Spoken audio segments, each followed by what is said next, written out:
하나님과 싸우지 말라. 말씀 제목이 선뜻 이해가 되지 않는 분들이 계실 거예요. 목사님, 어떻게 우리가 하나님과 싸울 수 있어요? 언제 우리가 하나님과 싸웠어요? 이렇게 반문하실 수 있을 거예요.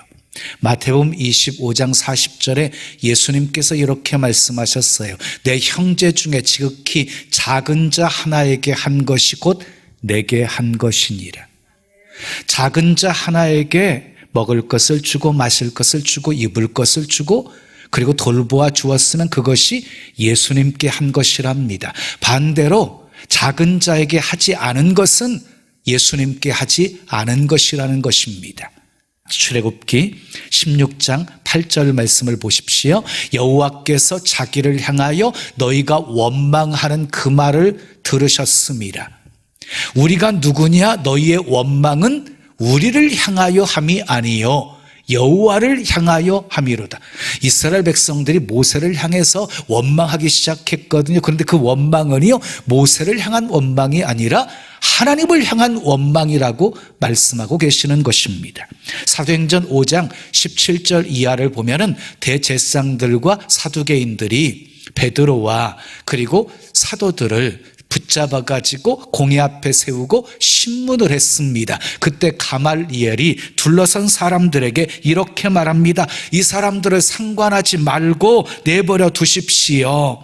이들의 사상과 소행이 사람에게서 났으면 무너질 것이고 하나님께로부터 났으면 우리가 무너뜨릴 수 없고 도리어 하나님을 대적하는 것이 되는 것입니다. 이 가말리엘의 말을 듣고 사람들이 그 말이 옳다 생각하고 사도들을 놓아주었습니다. 무슨 말입니까? 하나님이 역사하시는데 방해하면 하나님을 대적하는 것이 되어지는 것이고 하나님의 사람과 싸우는 것은 곧 하나님과 싸우는 것이라는 말입니다. 그러니까 골리앗과 다윗의 싸움은 골리앗과 하나님과의 싸움이었고 사울과 다윗과의 싸움은 사울과 하나님과의 싸움이었던 것입니다. 더 나아가 하나님 말씀대로 순종하지 않는 것도 하나님과 싸우는 것입니다. 예굽의 바로왕을 보십시오. 말씀대로 순종하지 않고 끝까지 하나님과 반항하면서 싸우다가 10번째 장자가 죽는 재앙으로 인해서 두 손 들고 항복하게 되어지잖아요. 여러분, 세상에서요 가장 어리석은 자의 표상이 바로 예굽왕 바로였어요. 끝까지 갔어요. 끝까지 얻어 터질 대로 터진 다음에 항복한 거예요. 여러분, 항복은 빨리 할수록 좋습니다. 하나님과 싸우지 마십시오. 형통하지 못합니다. 본문 12절 말씀 읽어요. 시작. 하나님 여호와와 싸우지 말라. 너희가 형통하지 못하리라. 한 번 더 읽어요. 시작. 하나님 여호와와 싸우지 말라. 너희가 형통하지 못하리라. 형통하기를 원하시면 크게 아멘 하십시오. 그러려면 어떻게 해야 된다고요? 하나님과 싸우시면 안 된다고요. 자, 오늘 본문은 남왕국 유다와 북이스라엘이 서로 싸우고 있는 모습이에요. 서로 싸우고 있어요. 한 민족이 남과 북으로 대치되어서 지금 싸우고 있는 것이에요. 남유다 왕은 아비야였고요, 북이스라엘의 왕은 여로보암이었습니다. 여로보암.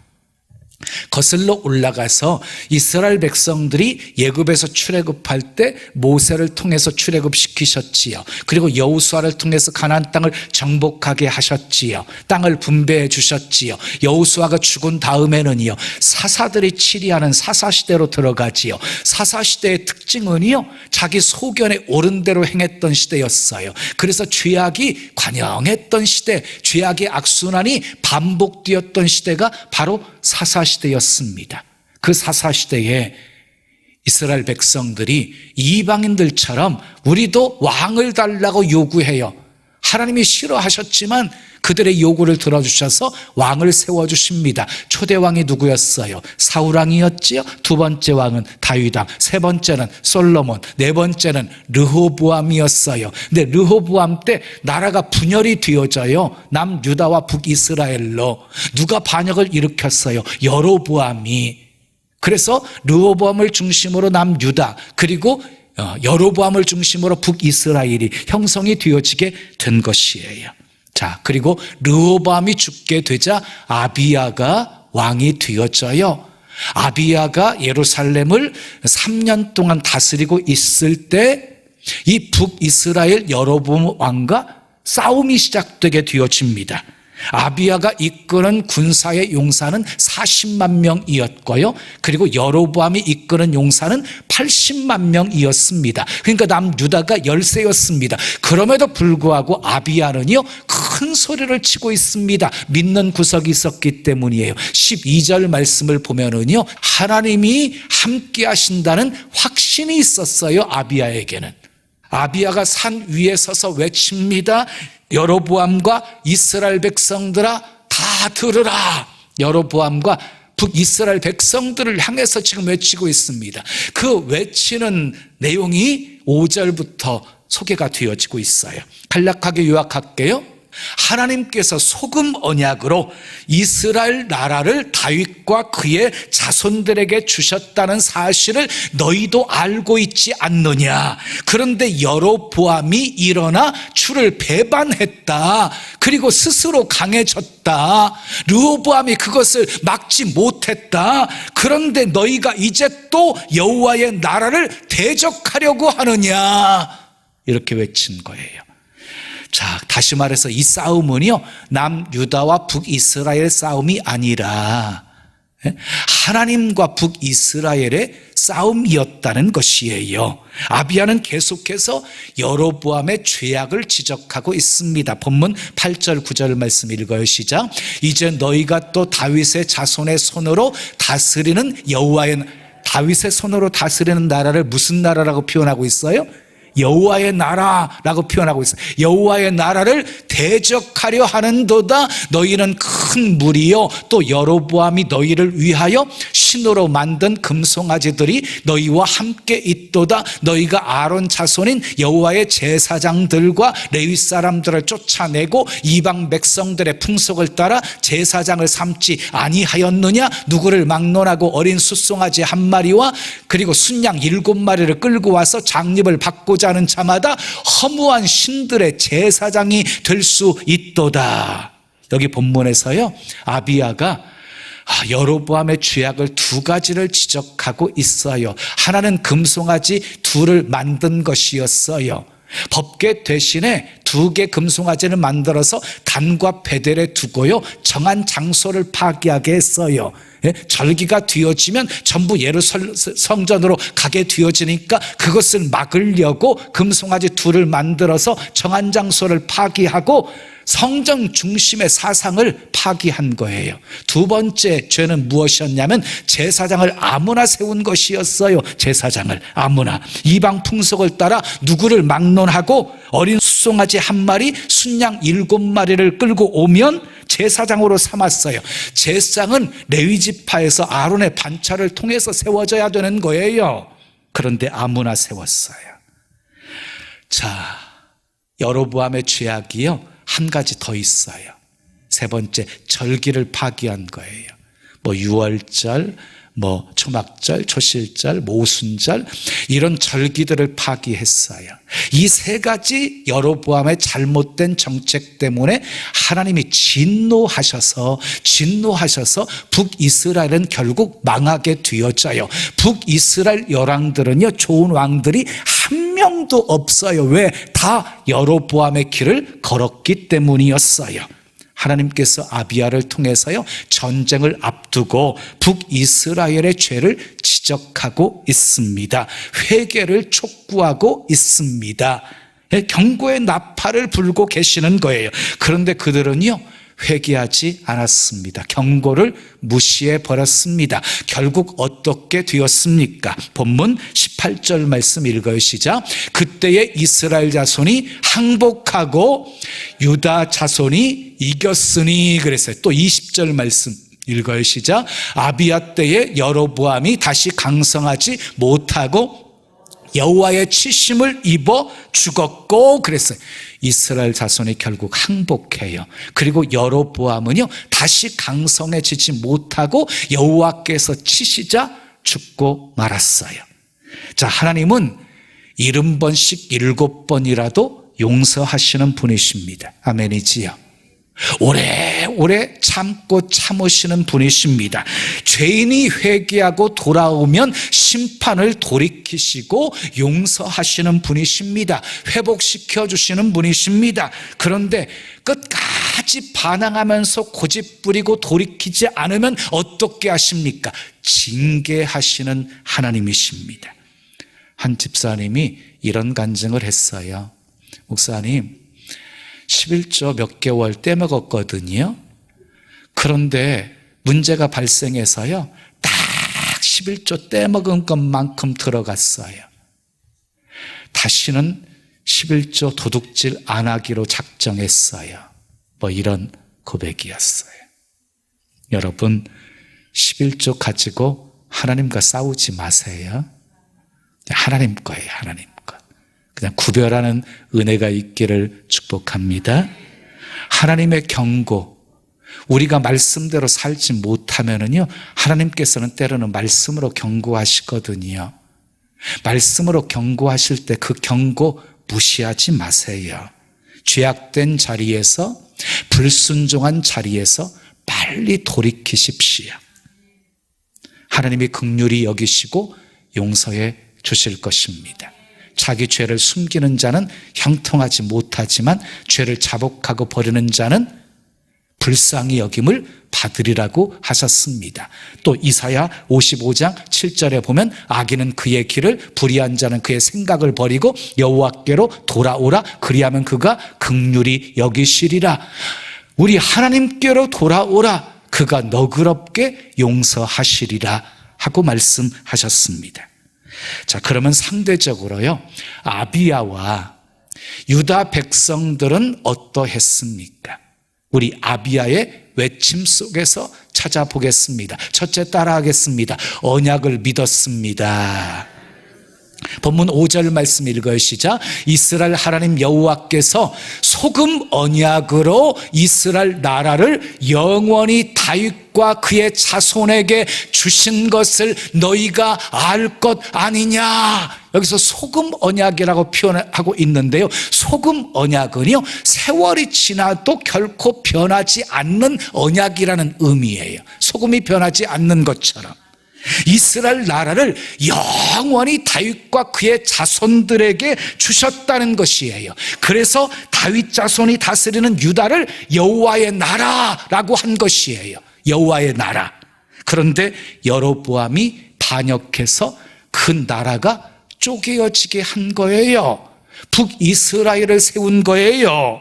한마디로 말해서 남유다는 합법적인 나라이고 북이스라엘은 불법으로 세워진 나라였다는 것이지요. 자, 아비야는 이 언약의 근거에서 하나님이 이스라엘을 다윗의 후손에게 주셨음을 강조합니다. 그리고 여로보암과 북이스라엘은 그 출발부터 잘못 뛰었다는 것을 지적하고 있습니다. 여로보암을 반역자로, 그리고 여로보암을 따르는 사람들을 남봉꾼, 잡배들이라고 강하게 비난을 합니다. 40만의 군사를 가진 그가 80만의 대군 앞에서 이렇게 당당할 수 있었던 것은 그가 하나님의 언약을 믿었기 때문이었습니다. 아무리 북이스라엘이 군사력이 막강했어도 하나님은 분명히 유다 편이니까 승리는 우리 것이다라는 확신이 있었기에 그렇게 담대하게 외칠 수 있었던 것입니다. 그렇습니다. 하나님의 언약을 믿는 사람들은 어떤 환경 속에서도 당당할 수 있습니다. 자, 모세 보세요. 앞에는 홍해, 뒤에는 애굽 군대가 추격해오는 상황 속에서 하나님의 언약을 믿고 구원을 선포하지요. 너희는 두려워하지 말고 가만히 서서 오늘날 너희를 위해서 행하시는 하나님의 구원을 보라. 오늘 너희가 본 애굽 군사들을 다시는 영원히 보지 못하게 하시리라. 어떻게 되었습니까? 선포한 대로 되었습니다. 사랑하는 여러분, 상황 보고 환경 보면서 두려워하지 마시고 하나님의 언약의 말씀을 믿고 승리를 확신하며 승리를 선포하며 사시기를 축복합니다. 두 번째 따라해요. 하나님을 배반하지 않았습니다. 본문 10절 11절 말씀 함께 읽어요. 시작. 우리에게는 여호와께서 우리 하나님이 되시니 우리가 그를 배반하지 아니하였고 여호와를 섬기는 제사장들이 있으니 아론의 자손이고 또 레위 사람들이 수종들어 매일 아침 저녁으로 여호와 앞에 번제를 드리며 분향하며 또 깨끗한 상에 진설병을 놓고 또 금 등잔대가 있어 그 등잔에 저녁마다 불을 켜나니 우리는 우리 하나님 여호와의 계명을 지키나 너희는 그를 배반하였느니라. 자, 여러분, 북이스라엘과 달리 남유다는 하나님을 배반하지 않았습니다. 계명대로 지켰습니다. 제사장들도 계명대로 아론의 자손이었고 여호와를 섬기는 제사장들이었고 성막에서 수종드는 사람들도 전부 레위 사람들이었습니다. 말씀대로 지킨 겁니다. 그리고 하나님의 계명대로 번제를 드리며 분향했다고 말하고 있는 것입니다. 자, 이 말씀 속에서 두 나라가 대조되고 있음을 봐요. 남유다는 하나님의 계명을 지키는 나라였고 그리고 북이스라엘은 하나님을 배반한 나라였습니다. 그리고 12절에 보면 제사장들이 전쟁에서 나팔을 불고 있는데요, 이것 역시 전쟁터에 나갈 때 제사장들이 은나팔을 불도록 하라는 규례를 따른 것이었습니다. 그러니까 철저하게 유대 사람들은요 말씀 따라 지켰다는 것이에요. 아비야는 하나님의 계명을 지켰고 그리고 하나님을 배반하지 않았습니다. 그래서 하나님이 싸워주실 것을 믿은 것이었어요. 요한계시록 3장에 나오는 빌라델피아 교회를 보면 작은 능력을 가지고도 주의 이름 배반하지 않고 주의 말씀을 다 지키는 교회였습니다. 그랬더니 하나님께서 빌라델피아 교회에게 열린 문의 복을 주셨습니다. 시험의 때를 면하게 해 주셨습니다. 사랑하는 여러분, 나는 어느 편에 서 계십니까? 말씀대로 지켜 순종하면서 하나님 편에 서 계십니까? 아니면 말씀대로 살지 않고 불순종하면서 세상 편에 속하십니까? 힘들고 어려울수록 말씀대로 사십시오. 힘들고 어려울수록 말씀대로 사십시오. 계명을 지키십시오. 그러면 하나님이 싸워주시고 아멘 도와주시고 시험의 때 면하게 해주시고 열린 문에 복을 주실 것입니다. 하나님을 배반하지 맙시다. 세 번째 따라 합시다. 하나님의 함께 하심과 머리가 되심을 믿었습니다. 자, 본문 12절 말씀 함께 읽어요. 시작. 하나님이 우리와 함께 하사 우리의 머리가 되시고 그의 제사장들도 우리와 함께하여 전쟁의 나팔을 불어 너희를 공격하느니라. 이스라엘 자손들아, 너희 조상들의 하나님 여호와와 싸우지 말라. 너희가 형통하지 못하리라. 유다 왕 아비야는요 하나님이 우리와 함께 하시고 하나님이 우리의 머리가 되심을 믿었어요.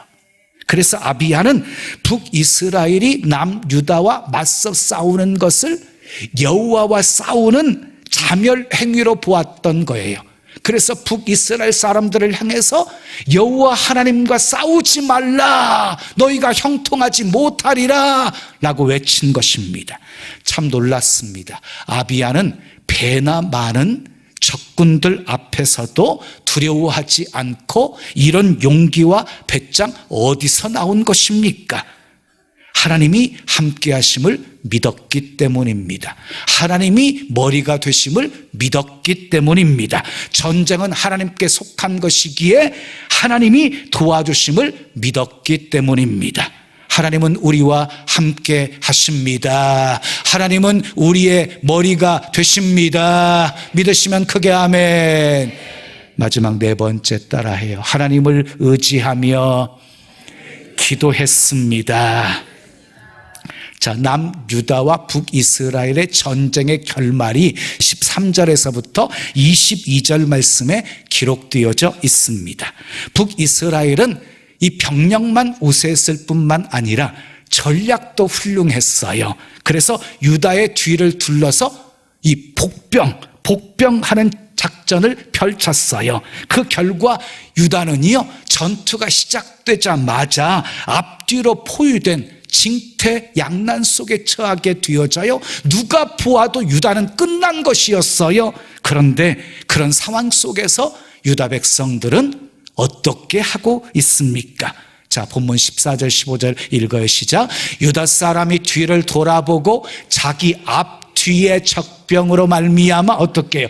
여호와께 부르짖고 제사장들은 나팔을 부니라. 유다 사람이 소리 지르매 유다 사람이 소리를 지를 때에 하나님이 여로보암과 온 이스라엘을 아비야와 유다 앞에서 치시니 그랬어요. 백성들은 부르짖어 기도하고 제사장들은 나팔을 불고 백성들이 소리쳐 외쳤더니 하나님께서 그들을 치셨어요. 그들이 도망가자 유다 백성들이 그들을 크게 무찔렀고 그때 죽은 이스라엘 군사의 수는 놀라지 마세요. 50만 명이나 되었어요. 50만 명.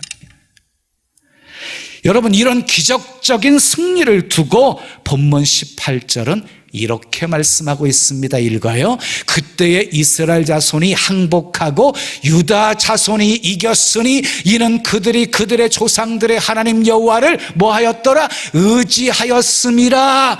승리의 비결이 무엇이래요? 하나님 여호와를 의지했기 때문이래요. 여러분, 아비야와 여로보암의 결말은요 달랐어요.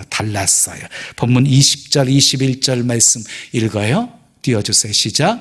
아비야 때에 여로보암이 다시 강성하지 못하고 여호와의 치심을 입어 죽었고 아비야는 점점 강성하며 아내 14을 거느려 아들 22과 딸 6을 낳았더라. 다 좋았는데 뒤가 조금 거시기 하지요. 14명 아내 38명입니까? 자녀가? 뭐 당시는 그게 허용되었던 시대였으니까요. 보십시오. 여로보암의 결말은 어땠어요? 다시 강성해지지 못하고 하나님이 치시자 죽었어요. 그런데 아비야는 어땠어요? 점점 강성해졌습니다. 왜 이런 결과가 초래되었습니까? 남유다는 여호와의 나라, 하나님의 계명을 지키는 나라였고 북이스라엘은 하나님을 배반한 나라, 대적한 나라, 하나님과 싸우는 나라였기 때문입니다. 사랑하는 여러분, 하나님과 싸우지 마십시오. 다시요. 하나님과 싸우지 마십시오. 그러기 위해 회개를 촉구하는 경고의 소리를 들으십시오. 빨리 회개하고 하나님께 돌이키십시오. 예배를 경홀히 여기는 자리에서, 우상을 숭배하는 자리에서, 목회하는 목양을 방해하는 자리에서, 성도들을 실족해 하는 자리에서, 말씀대로 살지 못하는 불순종의 자리에서 회개하고 돌아서십시오. 반항하지 마십시오. 고집부리지 마십시오. 어명 앞에 무조건 순종하십시오. 상황이 문제가 아닙니다. 환경이 문제가 아닙니다. 적들이 우리보다 2배가 많아도 아비야처럼 하나님의 언약을 믿으십시오. 하나님의 계명을 지키십시오. 하나님이 우리와 함께 하시고 우리의 머리가 되심을 믿으십시오. 하나님을 의지하며 기도하십시오. 그래서 항상 하나님이 앞서 행하시면서 우리를 위해 싸워주시고 승리하게 하시고 점점 강성하게 하시는 형통한 복이 여러분들의 삶에 가득하기를 예수님의 이름으로 축원합니다. 지금은 선교 헌금 시간입니다. 이 예배를 통해 삶 가운데 은혜와 회복이 충만하시길 간절히 기도합니다.